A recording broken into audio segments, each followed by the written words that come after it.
আজকে আজকে আমি একটা নতুন জিনিস, আশ্চর্য জিনিস নিয়ে আলোচনা করছি, খুবই উপকারী এবং খুবই দরকারি।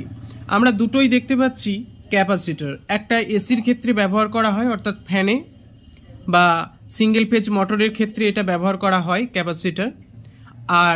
আর যেটা নেক্সট, এটা হচ্ছে এই যে 63 ভোল্ট 470 ইউএফ, এটা ব্যবহার করা হয় ডিসি সার্কিটে আমাদের ভোল্টেজকে পিউরিফাই করার জন্য, ফিল্টার করার জন্য। এইবারে এই দুটো ক্যাপাসিটরের যে কাজ, সেটা আমি এই শর্ট ভিডিওতে সংক্ষেপে বলছি। আমার লং ভিডিওকে, আমার চ্যানেলটিকে ফলো করবেন। লং ভিডিওতে এর বিশদ আলোচনা করব এই ক্যাপাসিটরগুলোর কাজ এবং ব্যবহার। তাহলে আমি সংক্ষেপে বলছি, এই ক্যাপাসিটরগুলো ডিসি ক্যাপাসিটর। এগুলো লাইন ভোল্টেজের কে ফিল্টার করা হয়, এটা ইলেকট্রনিক সার্কিটে ব্যবহার করা হয়, পিউরিফাই করে। আর এটা হচ্ছে এসি ক্যাপাসিটর।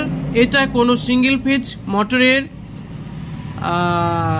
ক্যাপাসিটেন্সের পরিমাণ বাড়ায়, অর্থাৎ যে কয়েলের ম্যাগনেটিক ফিল্ডটাকে 90 ডিগ্রি লিড তৈরি করে, যার জন্য নর্থ সাউথ, সাউথ নর্থ এবং রোটেট হয়। তো আমি একটা ডায়াগ্রামের মাধ্যমে এই দুটোর কাজ ব্যবহার আমি একটু দেখিয়ে দিচ্ছি সংক্ষেপে। আমার এই ভিডিওটিকে ভালো লাগলে প্লিজ সাবস্ক্রাইব করবেন, লাইক করবেন, পাশে থাকবেন। এর বিশদ আলোচনা আমার নেক্সট লং ভিডিওতে পাবেন। ধন্যবাদ ভিডিওটি দেখার জন্য।